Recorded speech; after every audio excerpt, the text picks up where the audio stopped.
আমি শিব। আমি তোমাদের মিষ্টি শিব বাবা। তোমরা যাকে আদর করে ডাকো বাবা বলে, আর তোমরা হলে আমার প্রিয় মিষ্টি বাচ্চা।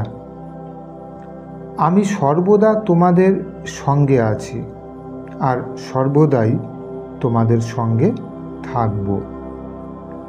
তোমরা মিষ্টি বাচ্চারা সর্বদা শান্ত হয়ে থাকো। তোমাদের মিষ্টি বাবার শ্রীমত মেনে চলো।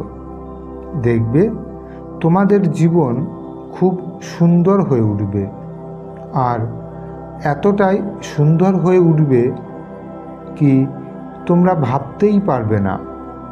এমনকি যতটা তোমরা নিজেরাও কখনো কল্পনাও করোনি।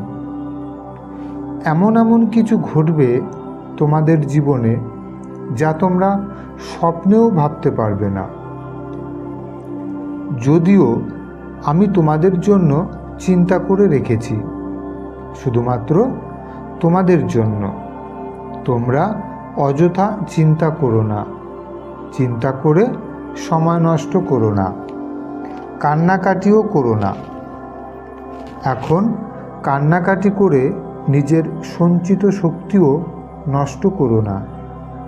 ফালতু কাজে শক্তি আর সময় কোনোটাই নষ্ট করো না।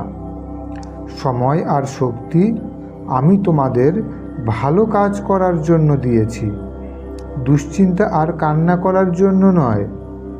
আমার ওপর তোমাদের বিশ্বাস আছে তো? আর আমার ওপর যদি তোমাদের বিশ্বাস থাকে তবে সর্বদা হাসি খুশিতে থাকো। তাহলে এবার একটু হেসে দেখাও। আমি তোমাদের বাবা বলছি, একটু হেসে দেখাও। হ্যাঁ, এইভাবে সর্বদা হাসি মুখে থাকবে। কখনো চিন্তা করবে না, কখনো কান্নাকাটি করবে না, আর কারো কাছে হাত পাতবে না যে এটা দাও ওটা দাও। তোমরা সর্বদা মনে রাখবে যে তোমরা কার সন্তান। তোমরা হলে স্বয়ং পরমাত্মার সন্তান, সর্বশক্তিমানের সন্তান।